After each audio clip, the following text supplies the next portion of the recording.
politics, religion, sex, anything on the mat like that, right? Like, how successful is it, is this going to be? Like, Right. as long as so just kept going through my head was like, as long as I can pay the bills, right? Yeah. That's all I need. Like, I don't want money. I don't need money. I didn't create this for money. Mm-hmm. I created it to be an impact, right? I want to create an impact in, young children, specifically kids' lives. And I want to create a long lasting impact, right? Oh gosh. Every time I talk to her, there wasn't a time that we were on the phone that she didn't say that she was proud of me. So, yeah, she would definitely say that she's proud. All right, let's get going, man. Thanks for being here. Really appreciate it. Yeah, thanks for having me. Want to talk to you for a while. I feel like you have a pretty incredible story and a lot of adventures along the way. So we can start with you. Just tell people a little bit more about yourself, for those who don't know you, and just what you do, and we'll go from there. Sure. Yeah. So my name is Keilan Dodson. I'm married to my beautiful wife, Nikki. We've been married for 10 years in March. So just a couple of months away from our 10th wedding anniversary.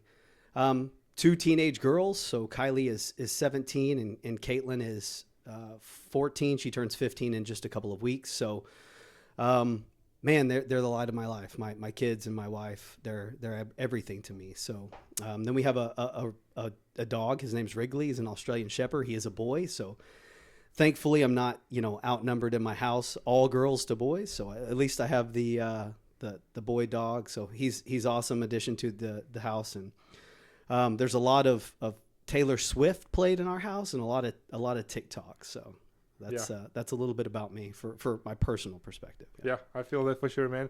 So you got 2 teenagers, pretty soon going to be an empty nester, right? It's not much longer. Yeah.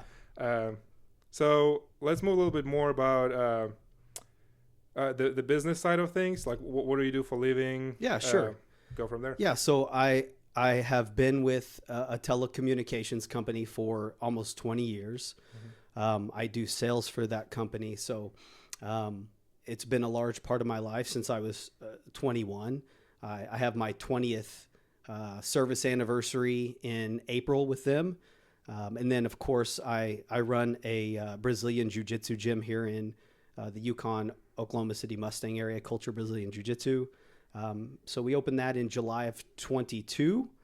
But that's what I do for a living. So my time is pretty much consumed my 8 to 5, Monday through Friday at my full-time job. And then I go to the gym every day. Typically Monday through Friday, I'll be there from 5:15 until 8:30. And then Saturdays we have like an open mat that I typically go to, have some private lessons on Saturdays. And then Sundays are all consumed with private lessons. So typically on a regular schedule, I'll have, anywhere from 3 to 6 private lessons on a Sunday. So I'm at the gym every single day of the week. And then of course I do the 8 to 5 Monday through Friday.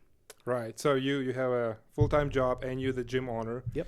And I think the crazy part of this story is that you opened this gym as a blue belt. I did. Which a lot of people probably not do. I so I'm always curious, what made you do it and what gave you confidence to do it? Because I'm sure you probably had some second thoughts on it. Sure. Like, should I do it? Should I not? Third thoughts, fourth thoughts. Yeah, all of it. Yeah. So, so I had previously started jiu-jitsu. Backstory. So I started training jiu-jitsu. So Jake, who is a coach at our gym, trained judo for years prior, right? And then we became friends, pretty good friends. And, we watched the UFC on weekends. He'd come over, we'd hang out.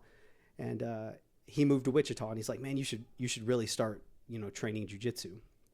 And I was like, yeah, I really want to. I really want to get started. But it took me some time, right? Going into a new environment that you're not used to, where you just see people fighting, essentially, is pretty intimidating. So it took me several months before I finally stepped through the door. So one day I did some research. Thankfully, I had a buddy who trained locally at a gym who was a blue belt. And so I did some research on some gyms in the area. There was a gym in my local area that I decided to give it a try. And again, I had a friend that trained there, so I knew a little bit about, someone at least there. So I got up the courage one day. I remember it was a Saturday, and they used to have an open mat. And I got up the courage to go before the open mat opened, right? So I just wanted it to be like me and the owner or coach or whoever was there, because that's super intimidating to walk into a gym and you see, 10 dudes or women just sitting there fighting or rolling, and you don't really know anything about it. So I get that a lot as well. Being a gym owner, people are like, man, it took me forever to come in here. So I just want to, kind of create an environment where people would feel comfortable to do that, because I remember the way that it felt. So I finally got up the courage to go into the gym. Again, I showed up 30 minutes before an open mat, and the owner was thankfully there, cleaning. So I went up and I talked to him, and I signed up on the spot, and that was in early 2019. So I signed up on the spot, bought a gi, and then I think I came to my first class the next week. So started training in early 2019 because of Jake, because of watching the UFC, right? Fast forward, I get a blue belt. We go through COVID. We continue training, right? So we would park behind the building and go train. I ended up getting a blue belt in, late 2020. And my daughters are training at that time too. So my daughters were, at that time, like younger kids, right? So I think I had, let's see, Kylie is 17 now. So she started training in 2020. She was like 11 or 12, and Keilan would have been like 8 or 9, around that area. So they started training as well, which was, super awesome for me, because I wanted my girls to be in something that was, able to protect themselves, right? Every dad wants their daughters to be able to protect themselves. And I really enjoyed the sport, so I wanted to get them into it. So finally they started training. They would train every single day that I trained. Got my blue belt in late 2020, September of 2020. And then I started coaching at that gym, coaching the kids. That was a year and a half, 2 years later. So I knew my kids were about, specifically Kylie was about to move into the adult program at that gym. And there was just something about it that I wasn't really comfortable with her being there and a part of that environment and that atmosphere, that I wanted her to grow up and train in that gym, right? There wasn't a huge women's presence. I think maybe we had, one that I can remember off the top of my head, female in that environment. And I just, was just talking out loud to Jake one day. And I was like, hey man, like, you think we'll ever, I'll be able to open a gym one day? And I was like, yeah, maybe when I'm like a brown or black belt, I'll think about opening a gym. And we just kind of talked about it, and one thing led to another. And it was like late 21 now, started January of 22. And I just remember me and Jake were on the phone one day, and I was like, hey man, if you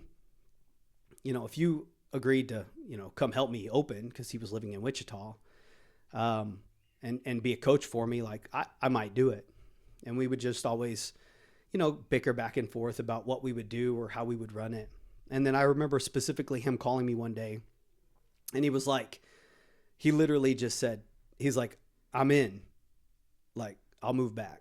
And like, for him to just say, I'll move back, out of state he has 2 young kids at that time. He has a career there. He moved for his career, and he's just willing to come back. That was a pretty cool moment, So he's like, I'm in, I'll come help you open. And one thing led to another.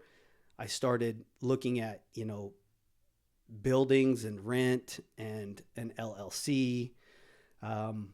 So it moved pretty quickly, but, pretty fast and pretty early on, God told me that this was the right thing to do. So that's ultimately why I ended up opening. And then, July of 22, we had our July 5th, 2022, we had our grand opening. So we've been open, 3.5 years now. And The time has absolutely flown. I can't believe, what's transpired, in that short amount of time. Again, it's beyond my expectations that I ever could have imagined, right? I wanted to open it. I wanted to have, a few people that were good people to train with me and, to coach my kids and just run the kids program the way that I wanted to run the kids program. And it's turned into this, this absolutely beautiful gym that, again, I could have never imagined it to be. Right. So it sounds like the initial thought came to your head because of your daughter. Yeah, that's exactly. Yeah. Both daughters. Yeah. Creating the specific training environment for them to where they can feel comfortable and you feel comfortable with them training. Yeah. So, and then it kind of evolved into, something bigger than that. Yeah. And when you first were looking, I know, that's where we met at Culture. Yeah. That's where I train right now. My daughter trains there. My wife trained a little bit before she got pregnant, and I'm sure she's going to be training after we have a baby. So, and I know how from the outside looking in, you run it as a business and as a great gym. Yeah. Initially, when you decided you're going to open the gym or when you start thinking about it, it sounds like you didn't really look at it as necessarily a business or an income stream or anything like that. You were more or less just looking at creating an environment, training with, a couple of your buddies, creating a great kids program, but you never expected to grow into what it is now, or did you have that in the back of your head? Yeah, so no, that's exactly right. I didn't really think of it as a business, right? So I wanted to create a culture where my kids could train, that I could bring other, parents and kids in as well to train. And I was just concerned about taking care of the bills, right? Mm-hmm. So, it was me as a blue belt, Jake as a blue belt. Thankfully, I did have a purple belt come over and help us get started and coach there for a while as well. So, who had been in jiu-jitsu for a long time. So obviously very appreciative of that. So I wouldn't have been able to do it without them. So that was very, very helpful to have people with coaching experience come in and help. But yeah, just a blue belt, just looking to make a cool environment for people to come train in. Because like I had, mentioned before, the previous environment just wasn't what I was expecting, right? So whenever I get on the mat, still to this day, 7 years later, everything goes away for me, mm-hmm. right? Politics, religion, my house, kids, everything goes away. If you're not thinking about jiu-jitsu on the mat, 100% of the time, you're going to get choked, right? You're going to get submit. You're going to get your arm broken, your shoulder, ripped off. Mm-hmm. So it's kind of like an escape to me, right?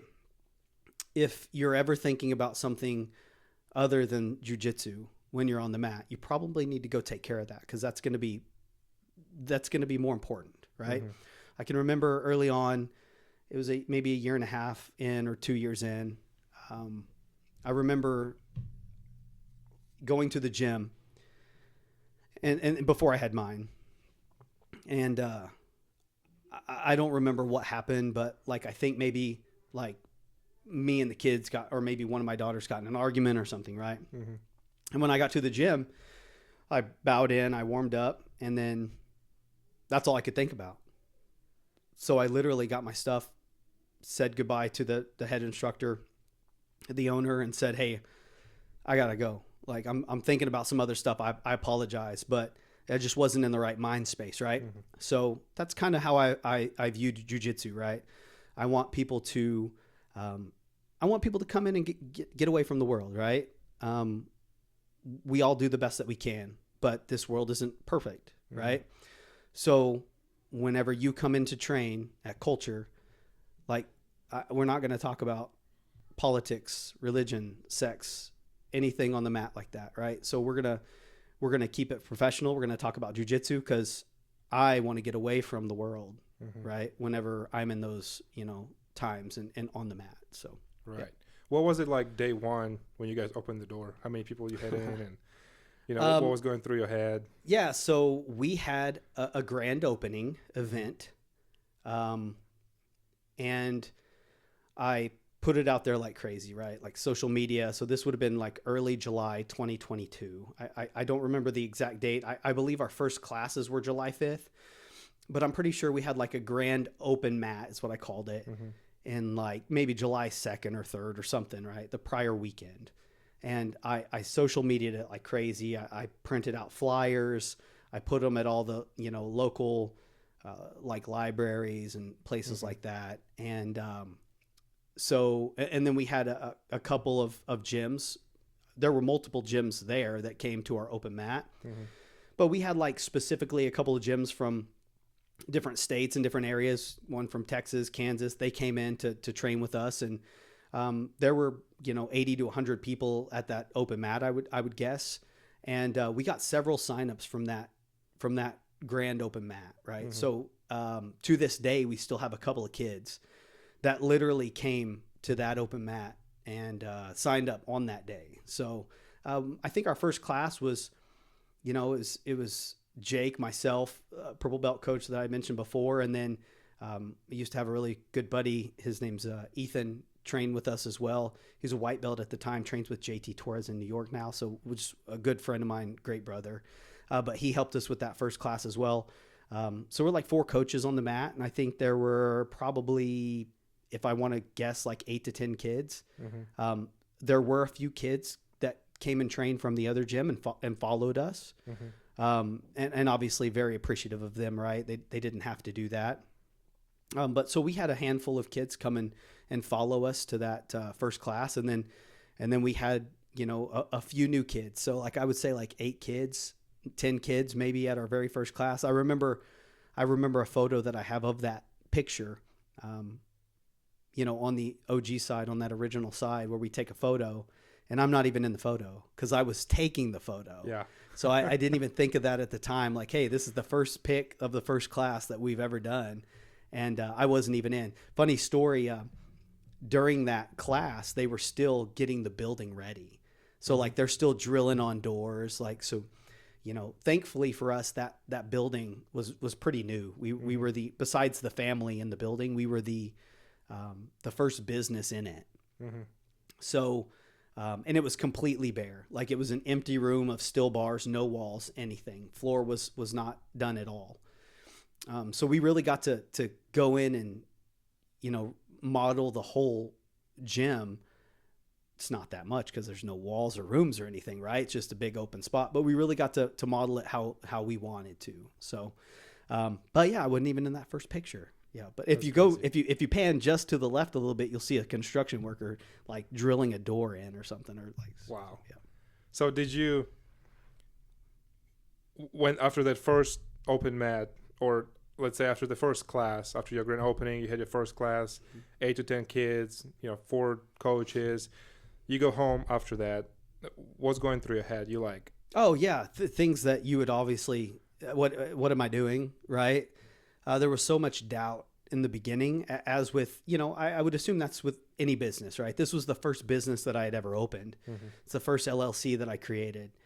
It's the first time that I had ever been, in charge of paying bills, paying rent, paying electricity for someone other than myself or my family. So yeah, a lot of doubt, right? I'm a 3-stripe blue belt that has, at that time I had been training, 3.5, 4 years. And I just opened this gym. Like, how successful is it, is this going to be? Like, right. As long as so just kept going through my head was like, as long as I can pay the bills, right? Yeah. That's all I need. Like, I don't want money. I don't need money. I didn't create this for money. I created it to be an impact, right? I want to create an impact in, young children, specifically kids' lives. And I want to create a long lasting impact, right? My kids included, which were the main reason. Yeah. So just a lot of self-doubt, a lot of, just what are we going to do if something doesn't go right? What we've taken all of this money to open, didn't get a loan. Thankfully, we had some money saved up. We were able to use a lot of money to open, right? To buy mats. They're expensive. People don't know that. They're very expensive. To buy the first set of gis, rash guards, t-shirts, to promote the place, right? All of this stuff costs, down payments for the building, first and last month's rent, that month's rent. You know, there's a lot of money that goes involved in opening, you know, a jiu-jitsu gym. So people just weren't, you know, they're just not aware of that. But yeah, of course, it's just like the worst thing that's going to happen is I'm going to have to close. I'm out this amount of money, and I'll move on with my life and I'll continue training. You know, you just had to continue thinking like that. Like, hey, it's the worst thing that's going to happen is I lose a chunk of money. It didn't work out. God, you know, didn't have it in his plans for me to do this. But I'm going to keep following his path, and whatever it maybe will be. Right. So from the time you started training to the time you opened the gym, 3.5, 4 years? March of 2019 was the first day I put on a gi and walked into a jiu-jitsu gym. And then I opened in July of 22. So 19, 21, 22, 3.5. Okay. Yep. Almost 3.5 years. Yep. Yeah. And then from the time you open your doors to the time you went through that self-doubt and thinking, you know, maybe it's not going to work out. I don't know if it will, till the time you knew that, okay, I'm good now. I'm paying the bills. You know, I can keep this place afloat. Yeah. What was the time frame for that, you think? Probably 6 months or so. About 6 months. Yeah. So for the first 6 months, it's like, you know, you have doubt creeping in your mind every day. It's like, you know, we have a class and there's, you know, 5 kids, you know, then we have another class and there's, you know, 15 kids. And it's like, man, is this like these kids could leave anytime. Like they could literally not want to do this anymore, and they could stop training jiu-jitsu. And then I wouldn't have that income, you know, flowing through the business account. Right. So yeah, it was probably a good 6 months. So I would say, you know, we got to, you know, the December timeframe, run a special for, you know, Christmas or the New Year, whatever it was back then. I've learned so much about, you know, marketing and specials and things like that. But you run these specials and then you're like, okay, I have 30 students now, like 40 students. I have enough to pay the bills, right? I have just enough to pay the bills. As long as I'm good for this amount of time with this many students. I cannot go under this amount of students. And I can't remember the exact number, but, you know, I'm thinking maybe 30, 40 or something like that, right? To break even. Paying coaches who I'm paying the rent, the electricity, the gas, right? The trash. I'm paying all this stuff.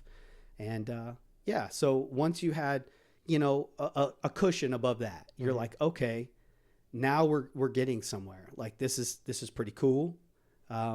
It's still hard and it's still, you know, worrisome on a regular basis, but I think we can do it. Yeah, I think we can really do it. And I think it'll be, you know, beneficial long term. So, but of course, you know, I had a business plan as well, right? So had a guy that I, you know, wasn't in jiu-jitsu, but owned another business locally in Yukon. Still owns those businesses. And he said, hey man, I just, you know, I think you should have a plan in place. Right. So I think you should, you know, say, you know, have this many students by this mark, this many students by this mark, this many students by this mark. So I just took my phone and I started writing a business plan and putting that into my, you know, my head and like, hey, I need to make sure that I have this many students by this date, right? The first thing that you have is you have enough students to cover the bills, right? Most important. Right. If you don't have enough students to pay the bills, you're red every month, you're negative. And being negative more months than not is definitely not a good thing. And just never owning a business before, right? You know, that's just basic knowledge, right? If I'm not making enough money and spending more, right, you're going to have to get to this number before you break even, right? Then the second goal is like, all right, this many students, right? Let's get to this many students. Now I can start maybe adding classes, right? I can start paying, you know, an instructor to coach more classes to give my students more availability, right? We had, you know, 4 morning classes and 4 evening classes, right? So we had like a 6 a.m. class 4 days a week, and we had a, you know, kids class and an adults class 4 nights a week, right? That's the only classes that we had. So then you start making another number in your mind, like, okay, the second goal is this many students. Maybe I can add this coach for this time and start, start another class, or maybe an afternoon class or something for my students, right? Things like that. So yeah, that was, kind of the business plan that I structured, and I still have to this day, that I'll go back and look through my notes and say, oh, that's crazy how I met all these goals, right? Without even knowing. So, right. So besides the financial investment, what else you had to sacrifice? I mean, it's time. Yeah. Right. Every single person listening to this that has a full-time job, even if they don't, if they own, a jiu-jitsu gym, a yoga studio, whatever it may be, the time is what you sacrifice. Right. So, thankfully my daughters trained with me at Culture for, a year or so. Right. And then they started, becoming like preteens and teenagers. Right. And teenagers want to do other things. So, but time is definitely, maybe even more than, financially, right? You're sacrificing your time. I mean, now it's way more than it was prior. Right. But I was there, when we first started, I was there 4 nights a week, for those couple hours. Right. I'm there way more now because we have more classes. Right. And they're longer. But most of the time I was there for, 4 nights a week for a minimum of 2.5 hours, because you get there a little early, you leave a little late. And then, that makes, my wife a saint, right? She's, Nikki is the reason that I'm able to do this. She's still the reason that I'm able to do this, because she takes care of everything at the house, right? She allows me the ability to be there on a nightly basis and take care of, cooking, cleaning, picking teenagers up, taking teenagers. We have a driver now, so that's super helpful. But in the beginning, we didn't. So, and then she would typically come a couple nights, 3-4 nights a week, and she would sit with us, right? So, she would at least stay during the kids' classes, and has since the beginning. And then she would go home during the evenings, right? So yeah, just time was a huge investment that it still is to this day, even more. Right. How many students do you have now, if you were just ballpark? We have 165. Yeah, altogether. 160. Yeah, 165 in our billing system. Yep. Okay. Yep. So nice. More than I could have ever imagined. Yep. Yeah. Yep. And you also run a kickboxing. You Yes. have a kickboxing. Yeah. We coach? have. So we have a jiu-jitsu program, and then we have. We brought on Coach Bailey and Coach Bree in our kickboxing / Muay Thai classes in October of 24. And they've been super great. Yeah, they've ran a class a couple nights a week for, 14 months now, and they've built that program up to, where it is now. So yeah, it's super awesome. So jiu-jitsu, kickboxing / Muay Thai is kind of what they run, and they run that class. And he's a certified kickboxing instructor, so legitimate, kickboxing instructor. So yeah. Right. So looking back, when you first opened your doors, and everything you went through and whatever you know now, as a brown belt now, congratulations. Thank you. Just recently happened. Yep. That's exciting. Now looking back, what would you done differently if you had all this knowledge through this couple of years running the gym?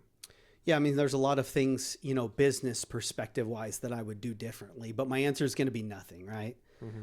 My answer is nothing because God put me on this path and did it the way that he did it for a reason. So, I wouldn't change any of the experiences that I've had, any of the knowledge that I've had to go through, any of the, triumphs, tribulations, right? None of that stuff I would change at all. We've went through some pretty rough times with changing coaches and get ready, having to, lose students and chunks of people in different places, right? But I wouldn't change it for the world. Hiring, other coaches, right? But none of that I would ever change. That all brought me here and happened for a reason, and why Culture is what it is today.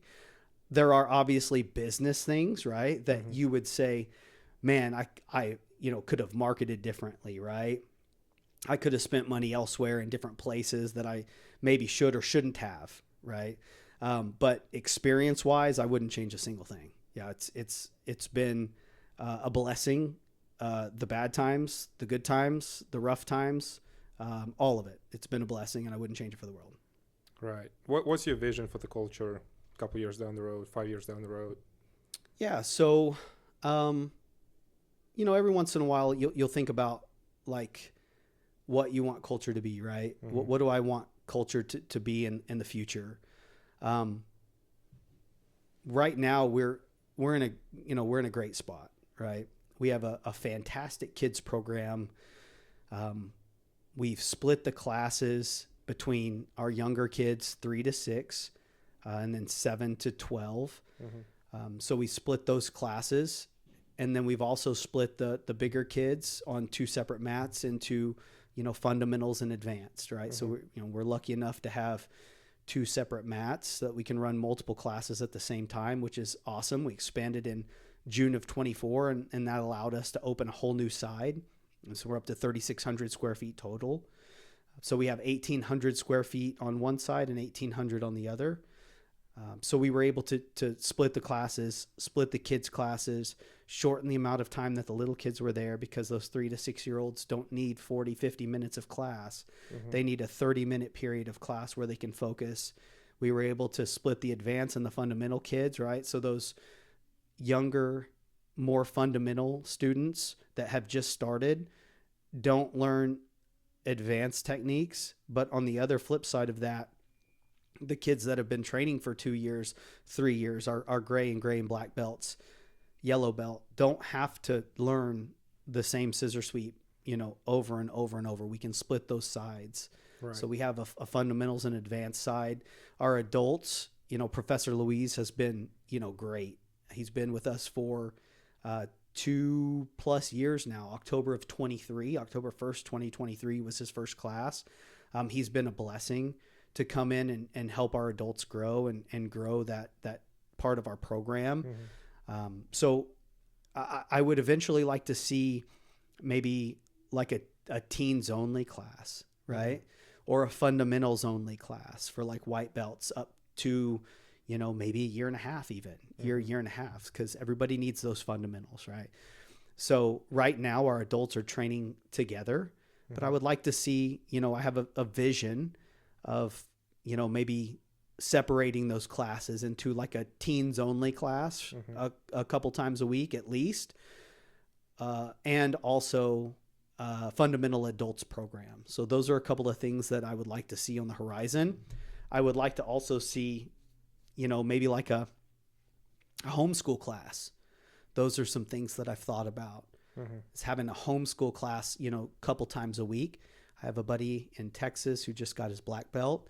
He owns a gym there, and he has a homeschool class. So I picked his brain a little bit about that. I know a lot of other gyms in the area and that I, follow on social media have a homeschool class as well. So I think there's a huge advantage to having that as well. A lot of those homeschool programs offer some money that is able to be used towards activities. Mm-hmm. I know I have a couple that I use right now that are able to use towards jiu-jitsu lessons. So I think that's a huge benefit and a huge program that I could, potentially add in the future. Nice. So have you ever thought about becoming complacent with where you're at? I haven't. No. So you still have your business plan. You still have in writing how many students you want to have by a certain date. I do. Yeah. I'm not the complacent type of person. I'm always, I'm a go-getter. I'm going to continue working and building culture to its full capacity and ability. I'm never going to stop. Once I start something, I'm going to continue growing that. I'm going to continue making it better for our students, right? I'm going to always be looking to go further, to get better, to learn more specifically, right? Coaching wise, learning wise. I don't know everything there is in jiu-jitsu, and I never will. Mm-hmm. But there's just something that just really grabs me and wants me just to learn every bit that I can and continue being able to provide this knowledge to my students, right? And build culture to its full capacity. So I think we had a lot of doubters along the way, and that obviously helps as well. A lot of doubters will make you pretty motivated. Absolutely. So what do you think one thing, and you touched on this topic a little bit throughout our conversation so far, but what do you think the main thing that separates Culture from other gyms in the area? The culture. Yeah, it's the environment that I'm trying to create. Mm-hmm. It's the environment that our coaches are creating. It's the environment that our students are creating. It's the environment that, everyone in that gym is creating, right? So you walk in to Culture, you're going to get a friendly face, right? Might not always be mine. Might not always be mine. If coaching mode, I do the best I can, but you're always going to get a friendly face, right? You walk into that little kid's class and Coach Ryan is going to be a smiling handshake right there. You walk in and I'm coaching on the mat and Coach Jake comes over, Coach George, Heather, Colton. That's a huge thing that sets us apart, right? Is that we have so many coaches available each night for the kids specifically, right? Adults don't need, 8 coaches a night, but Right. Kids do. And that's going to be something that sets us apart. We've created a great coaching staff that shows up for the kids specifically. And, that's something that a lot of gyms don't have. Mm-hmm. They don't have 7, 8 coaches on the mat nightly with your kids, right? And I think that the parents are appreciative of that. Mm-hmm. I think that that's something that sets us apart. So the environment that we're creating, you're always going to get a smiling face. You come to open mat, you're going to be welcomed. We're not going to ignore you. I'm going to come over and I'm going to shake your hand and welcome you. A lot of times, people who train jiu-jitsu are a little, I don't know, stiff. If you just call it stiff, they're great people, absolutely wonderful people. Never met many bad people in jiu-jitsu community, right? But a lot of times they're going to be stiff, and I'm trying to be the handshake, that says, "Hey, man, welcome. Thanks for coming to our open mat. I appreciate it. Come back anytime. You're welcome." So I think the environment that we're creating, which is super awesome, and most environments that I've ever seen in jiu-jitsu in the community are great. But the environment that we're creating, and then our coaching staff, our students, we're creating just an all around great atmosphere. Right. That's awesome, man. And that's the reason why we joined your gym. I think your kids program is amazing. I really enjoy adult classes too. And for my wife especially, you have quite a large women's presence there as well, right? For so sure. My wife feel comfortable, because I feel like for women it's a completely separate challenge to walk into the jiu-jitsu gym, right? Not every gym have women classes or even women groups that train. And I know at your gym they have even little group chat where they talk, who's going to be there tonight and all that stuff. So it definitely makes it. Yeah, that's been something that's been a huge challenge, right? Jiu-jitsu is, it's not a secret that it's a male-dominated sport. And it puts women in very, weird positions that maybe they're not comfortable in, right? So it was a challenge for a long time. And, it started with, Coach Ryan's wife, Tracy, and she started and really, helped that women's program and continued training and coaching. And then, Heather came and joined with, her kids after, Adley started.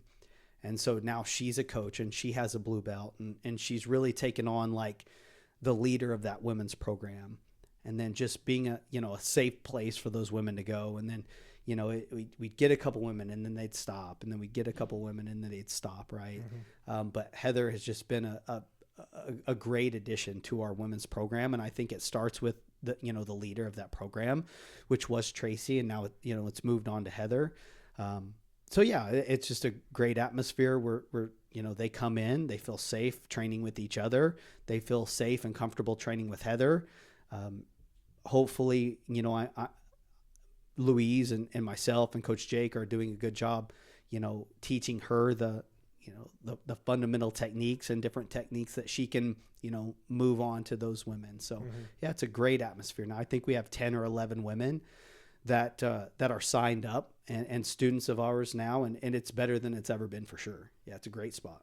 Right. And for those people who are hesitant, maybe wanted to try something, but hesitant to come in, what advice would you give them? Women or just anybody? Just anybody. Oh yeah. Just come in. Like it's not, I know it's intimidating. I know it is. I've been there. I was intimidated. I didn't want to go into the gym for the first time. It's not that bad. Like it's just not. Come in, text me. I'll meet you there by myself. We can have a conversation. I don't know. I've never done this. We can go to lunch. It doesn't matter. Right.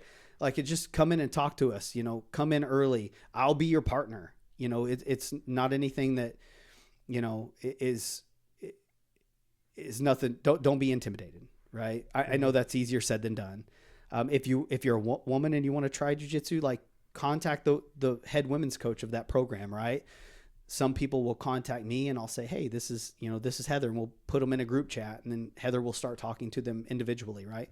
We have a few, women that aren't students of ours that come to her Saturday or Sunday, the women's only class. But they're not students of Culture. I've just allowed them to be able to, get their feet wet, right? Come into this class. I'm not going to charge you a mat fee. Just enjoy other women's company and, learn jiu-jitsu. And maybe through that class, we'll gain a couple of other women, right? Slowly but surely, that come to our regular classes as well, right? And then, like you said, the women's group has like this group chat, and they're like, hey, who's going to be there tonight? I think, I don't even know, but I think they do. Seems like they show up at all at the same time. So I assume they do. But yeah, just come to the women's class when, and that's going to be a free class that I don't charge a membership or a drop-in fee for. And then, come when those women are coming. You get a free week trial to come to the regular classes. I'm running a business, so I can't give away, free jiu-jitsu all the time. But for that one class a week, I don't mind if women want to, go to that class only for a couple of months and then get their feet wet and say, oh, I'm comfortable with this. When are you guys going to be there? When are you ladies going to be there? I would like to come to a regular class and learn from Professor Louise. Right. Do you think there's a misconception? That's what I come across. A lot of my friends that I talk to, I'm like, why don't you come try it out? And they're like, well, let me get in shape first. That's correct. And then that's the biggest thing. Yeah. Yeah. That's the biggest. I'm not in a lot of shape. I'm not in very good shape. Not in terrible shape, but I'm not, I don't have a six pack. I'm not ripped. I do lift. I do a lot of jiu-jitsu cardio. I work out on the treadmill a lot. I do, the Airdyne bike. I sauna, I ice bath. I do the best that I can, but I still like to eat, right? I still like to have a glass of bourbon every once in a while. Right. So yeah, that's the biggest thing. We have a 50-year-old man that trains with us who's a blue belt, Chris Zamorano. And when he first started, he was, gosh, I don't even want to maybe say, he was close to 400 pounds, right? He has since lost, if I'm not mistaken, 60, 70 pounds. His vitals or his A1C and things like that have gotten better. His cholesterol, he's gotten in better shape training jiu-jitsu. Chris be the first one to tell you he wasn't in shape, right? But he wanted to train with his son. He liked jiu-jitsu. So he started coming to class. He's over 50 and he trains multiple times a week. And he's good too. Chris is good and can move well. And he's a big man. Yeah. So that is a huge, huge misconception. Like you do not need to be in shape to start jiu-jitsu. You can start jiu-jitsu to get in shape for sure. Right. And it's one of those sports I feel like to where you can adjust. So you can work on the same technique that's a black belt right next to you and you're a white belt, but with the little tweaks for your specific body composition, skill level, and stuff like that. Yeah, absolutely. So that's the number one thing that I also tell people when they come to class. They'll come to class, they'll start with us, and I'll say, hey, listen, you don't know what a shot is, right? Unless you wrestled previous. This is a shot. Let me teach you how to do it. If you can't do a shot, like let's modify it, right? Let's modify any technique that we do, and we'll be able to coach you through it. And that's something as well that sets Culture apart, is that we're willing to help you and modify that with you. I'm not going to sit here and think that, a 350-pound man can do a berimbolo, right? Or whatever it is, or invert. So yeah, let's modify it to your skill level, to your ability, and we'll get through it. It's no big deal. If you can do it, you can do it. If you can't, you can't. Like, if you can't do the warm-ups, don't do them. Like, I have a student that I do private lessons with now. Man, I can't do the warm-ups. That's okay, man. Like, do whatever you can do. You don't have to do these the right way, right? Oh, I can't do duck walks because my knees hurt, right? Go do 50 jumping jacks while we're all doing duck walks. It doesn't matter. You're on the mat, you're getting better. When we get to technique, you'll be fine. You don't have to do all of this stuff that everybody else does. If your ability, makes it a little bit difficult, right, for you to do, then don't do it. It's all good. It's no big deal. Right. So basically, don't wait till you're ready for jiu-jitsu. Just come in, find the right place to train, and then make jiu-jitsu work for you. Yeah, that's a great statement. Find the right place to train, right? So, as much as I want to say Culture is going to be the perfect place to train for you, like it may not. You may be a 18-year-old, super competitive. I want to go hard rounds every single round, no matter what. And we have those, right? We have those guys that'll do that for you. We have those competition guys that'll go every round hard. But for the most part, and I would be willing to bet that in every gym, it's the same. Most people are hobbyists, right? Of course, we all have competitors, right? That want to compete. But most people that want to train jiu-jitsu are just going to train because they watch Joe Rogan, right? And that seems pretty cool. I want to do that. And they're mostly a hobbyist. They could compete later for sure. And we do have rounds, and we have some tough rounds that those guys will give you. But yeah, it's just try out the gym, try out different gyms in the area and see which one's for you. Awesome. So you've been at your own Culture for about 4 years now. Yeah, 3.5. 3.5 years. You've been at your full-time, 8 to 5 job for 20 years. Yep, almost 20. So it sounds like you're pretty committed to what you do, and you don't, jump places very, very often. Yeah. You pretty set on your goals. What do you think shaped you in that person that you are today? Yeah, before even jiu-jitsu, just you think it's your childhood, your parents, your surroundings. Yeah, so I mean, I can tell you that I am the person that I am today because of my grandmother. So my grandma was a huge part of my life. From the time I was born, obviously, until, she passed away in like early 2024, and she shaped me into who I am today. I would go over to her house every Friday and Saturday night and stay the night. So my grandma is going to be my huge inspiration. She was everything to me. She literally am who I am today and why I am today. Like I think she took me to church for the first time when I was, 2 weeks old, and she was always positive, and she was always, that person that I needed in my life. Right. I had a good childhood. I did. I was, from the moment I was 5 years old, and, I played football, basketball, baseball, right? My parents were there. I played all 3 sports year round. So I was there, playing all of these sports all year round. I can't remember a Christmas that I wanted anything and I didn't get it, right? I remember getting Nintendos. I remember getting bikes, dogs, puppies, right? I remember getting all of that stuff. So I really never wanted for anything. We grew up on the South Side. We didn't grow up, super rich. From what I remember, my dad worked at Tinker for most of his, career while I was a young child. And my mom was a stay-at-home mom for the most part. And then most adults that were born, my dad was born in the late 40s. My mom was born in the early 60s. They grew up throughout the 70s and 80s. Like, they did some drugs, so, but the reason that I probably didn't take that path and I took the other path was my grandmother. Yeah. So I called her Mikail. So, if I say Mikail, that's who I'm referring to. So, so I'd go to school Monday through Friday. I would then go Friday night and Saturday night to Mikail's house. I would stay there Sunday. We would go to church on Sunday. She'd pick me up on Wednesday. I'd go to church on Wednesdays as well. And then I would go back to mom and dad's house, for another Monday through Thursday, Friday, thing. And then I'd go back to Mikail's every single week.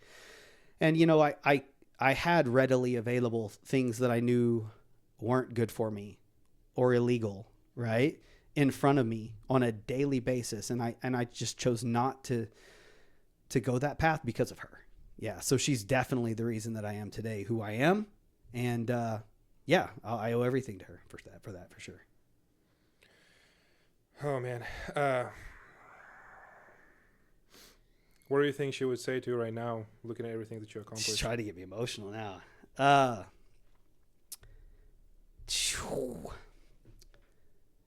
She'd say she's proud, obviously. Trying to get me emotional. You did that one on purpose. She'd definitely say that she's proud. She always said she was proud. Every time every time I talked to her, she, there wasn't a time that we were on the phone that she didn't say that she was proud of me. So, she would definitely say that she's proud. I opened the gym when she was still alive. I don't think that she ever got the ability to come to the gym and watch me train or to a class or anything. But yeah, there wasn't a time that we ever got off the phone that she didn't, tell me she was proud of me, which is, it means everything to me. So she's definitely the person that I am today, and I'm glad that I got to tell her that. So she had some health episodes, probably, 5 to 10 years before she passed away. And I went to see her in the hospital, and I think she was about to have some surgery or something. Maybe she had triple bypass or something like that on her heart. And I remember sitting there, and I went to her bedside, and I said, you're the reason that I am who I am today. So yeah, I am who I am today, and I'm glad I got to tell her that. So she's looking down right now, telling me how proud she is. So yeah, that's awesome. Do you take what she taught you and every day pass it on to your kids as well? Yeah, every day. She, we're a very Christian household. To each their own, right? I don't push that on anyone, and I don't think you should. Like, that's a personal preference. But yeah, I mean, she would be in church as much as she possibly could, right? Just following God's path and believing what you will with that and going this direction. But yeah, absolutely. So, thankfully both of my kids are Christians and believe in God, and my wife and I, as well. And, my younger daughter got baptized, within the last year. So that's awesome. Yeah. Of course we push heavily on our faith in our household. Absolutely. And that's all because of her, for sure. That's awesome, man.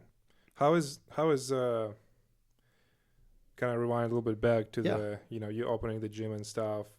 When you first came up with that idea, you told Nikki about it. What was her reaction to it? Oh gosh. I mean, she's always been so supportive. I don't remember the exact conversation. She might have a different story. But she's always been so supportive.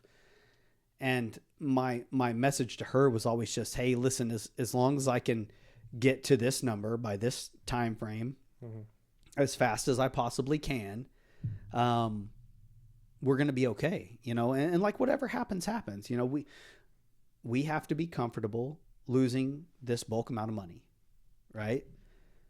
When we open this gym, we're taking a bulk amount of money, and we're going to use that to pay for a lot of different things. And there's a chance that this money could just go away. And are we okay with that? if we're okay with that, then like, why wouldn't I do that?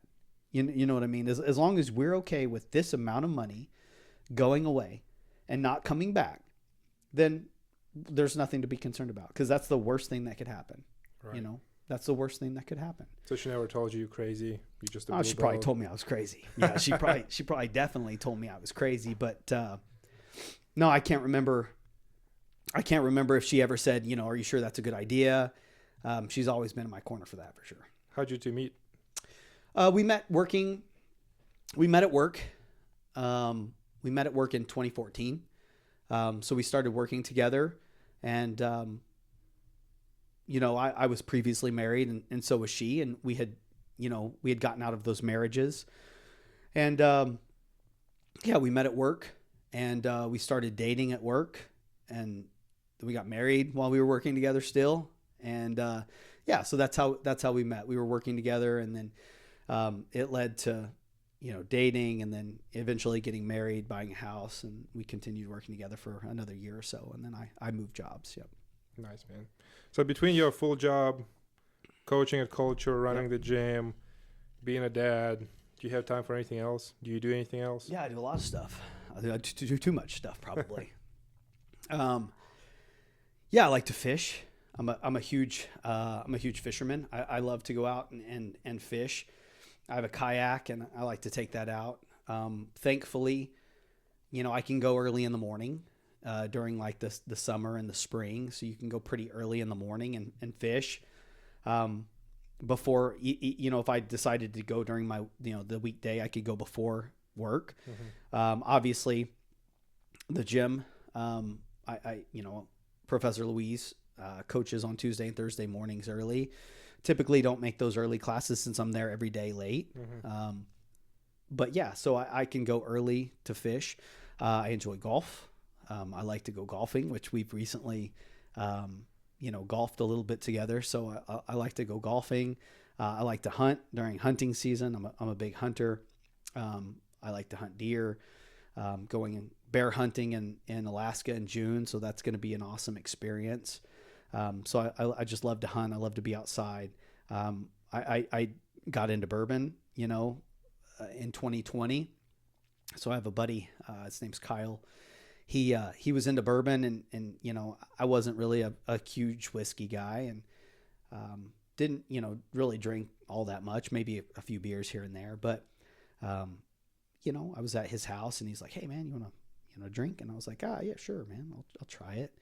I'd only been like, you know, introduced to like Fireball and Jack Daniels. And so in 2020, I went down a rabbit hole, and, man, bourbon hunting is a thing. Like you literally go to different stores trying to find like, bottles that aren't really kept on the shelf. And if you can find those bottles, you know, it's awesome, because you get them at a retail price, and they sell bottles on the secondary market that are way marked up, but they're awesome bourbon, you know. So I went down a rabbit hole, probably had like 120, 130 bottles at one point.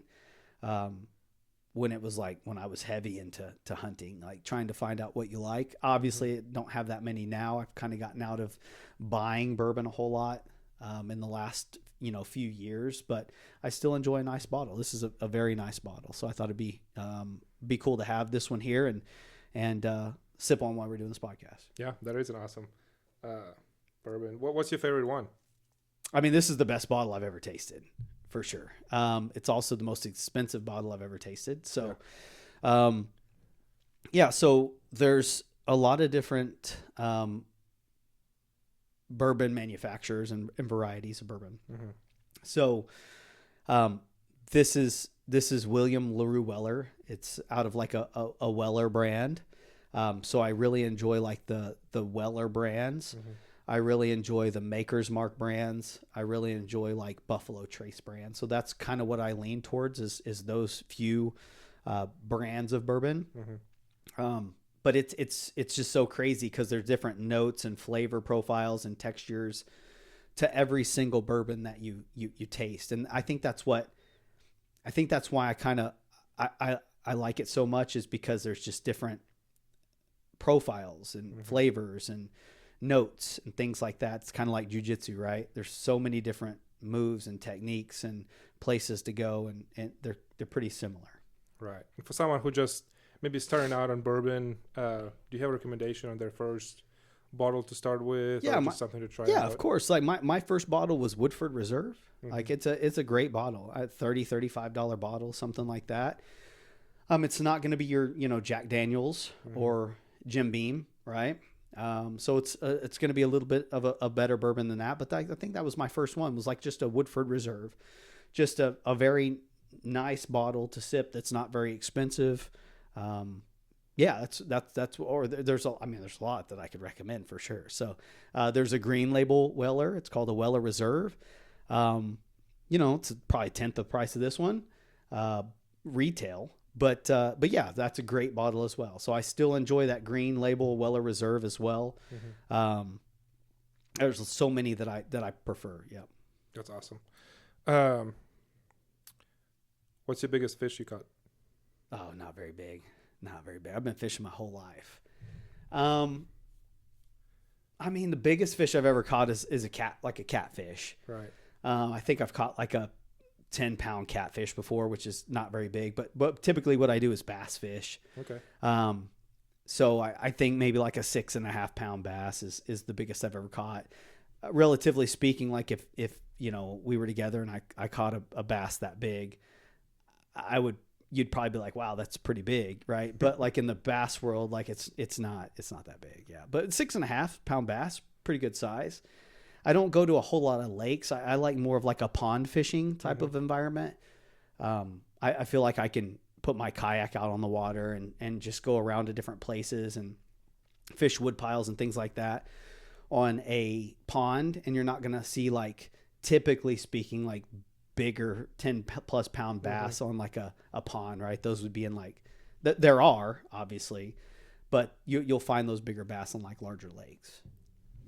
Do you have a dream location or dream fish you'd like to go fish for? A what? A dream location you would like to go fish, or like a dream fish that you would like to catch? So I'm just like I'm a bass fisherman, so I like to fish for bass. That's my preference. So as far as like a lot of people would say probably like deep sea fishing, right? Like going out in the ocean and fishing, but I don't have any desire to do that. Like I don't want to go out on a boat and fish. I feel like I'll get sick from seasickness. So that would that be cool to catch a huge fish like that? Like yeah, absolutely it would. But I have no desire to do that. So yeah, I was like, bass fishing is what I like. Ponds, if I could have like some acreage with a big pond on it, that's obviously like my dream, right? Yeah. Not sure that'll ever happen. Land's super expensive, but yeah, that would probably be like my dream. If you had a dream, like what's your dream? If I could have like a nice house on some property with a big pond that had some big bass in it, that's a dream for sure. That's awesome. How long have you been hunting? Oh, not long. Not long at all, for the most part. So, Nikki and I have been married for 10 years in March. So that would be 2016, was when we got married, and her family was big into hunting. Mm-hmm. So I probably picked up my first bow in 2017, cause I'd always had an interest in it. I just didn't have anywhere to go or know anything about it. Mm-hmm. So probably 2017 was my first experience in hunting. I don't think I probably even, killed a deer until I was, several years into hunting. Maybe I think my first deer was like 2020. Mm-hmm. But yeah, 2017 that's probably about when I started hunting. Yeah. So not too long for them. I mean, a lot of people have been hunting their whole life, but yeah, I never had the, knowledge to do that. I never had the land. I didn't know anything about it. So I did go turkey hunting probably, 20, I don't know, 05, 6, 7, somewhere around there. So I'd been hunting before, and I had shot a turkey before, but other than that, 2 times, maybe a year or two in there, I had never been hunting. So I would say I started hunting, like actually started hunting in 2017. That's awesome. Best golf score? 77. Very good. That's pretty good. Yeah, that's pretty. 77. I was a long time ago, probably 2015. I've been golfing. Man, I was thinking about it yesterday. I've been golfing almost 30 years. Wow. So I started in 7th grade. Still not very good. I'm not good at all. But yeah, I started golfing in 7th grade on the team, and I golfed throughout high school. I didn't really go to any tournaments. I wasn't that good. My focus was on football. But 77. So in 2015, probably around that range, I was golfing an awful lot, and had just gotten, some new clubs, and 77 at Hefner. Yeah, it's the best score. Wow. Yeah, it's pretty good. It's a pretty good day. I remember it. Any recommendations on golf courses? Maybe people visiting from out of state, looking to play somewhere? Yeah, my favorite local course is going to be Early Wine. They just renovated their facilities. They used to have a pretty old clubhouse, but I've been playing there, since I was a kid, since I was in high school. But it's probably my favorite course, locally speaking, because it's probably where I played the most, right? There's a lot of beautiful courses around the area, though. I've never played there, but I want to, and we probably should. Is Romanos. I heard is an awesome course. So there's a state park called Romanos, about an hour away or so in Watonga. I've heard that's an awesome course to play. Probably should make it out there. But yeah, Early Wine's probably my favorite course in the local vicinity, at least, that I like to play. That's awesome. Goals for 2026? Goals for 2026. I mean, I got a lot of work goals. I have a lot of I have a couple of gym goals though. So like, personally speaking, I would like to, get a little bit healthier, right? That's going to be cliche though. Everybody says that all the time, right? I want to get a little bit healthier. I want to make it a point to drill jiu-jitsu once a week. So I want to set time every single week to just drill techniques outside of a class that I want to work. So I'll get together a couple other brown belts, purple belts, blue belts, right? Maybe after an open mat, I think is when we're probably going to do it most often. We'll stay for an hour or so, and we'll just drill these techniques, right? So I know a lot of different techniques and, positions in jiu-jitsu, but it doesn't necessarily mean that you're good at all of them. So that's a goal that I have, just an hour a week on a specific day and time to sit and drill jiu-jitsu techniques. Yeah. That's awesome. Back to people trying out jiu-jitsu. How can someone find you, message you, reach you? Yeah. Instagram, Facebook, what was the best place? Yeah, so Facebook and Instagram is, Culture BJJ OK. Our website is culturebjjok.com. That's how you could reach out to me. My phone number, you message the number that's on the website. It comes directly to my phone. I typically reach out. We have a week free trial, and I try to reach out to every single person that sends me a message through that or contact us form, right? I like to just try to make it a little bit more personable, as far as, I remember how I felt, right? Signing up for my first trial, my class. So when someone reaches out, I try to, respond directly to them and say, hey, listen, I seen that you filled out this, paperwork. I would love to have you in. Do you have any other questions for me? Yep. So Culture BJJ OK. And what do people need to bring to their first class? Yeah, you don't have to bring anything. I mean, don't wear like a jacket and pants, maybe like jeans. So shorts and a t-shirt is typically how people get started. So we have a couple of different options. We have, no gi and gi. No gi is going to be like a traditional, rash guard and shorts with no pockets. But if you have shorts and a t-shirt, for your first class, it's no big deal. Eventually, we want you to get into a rash guard and shorts with no pockets so we don't get our fingers stuck, things like that. But yeah, shorts and a t-shirt is fine. Then we train gi, which is a traditional, uniform with a jacket, pants, and a belt. And, we have loaner gis to borrow. So yeah, you don't have to bring anything. Just bring yourself and shorts and a t-shirt and you're good to go.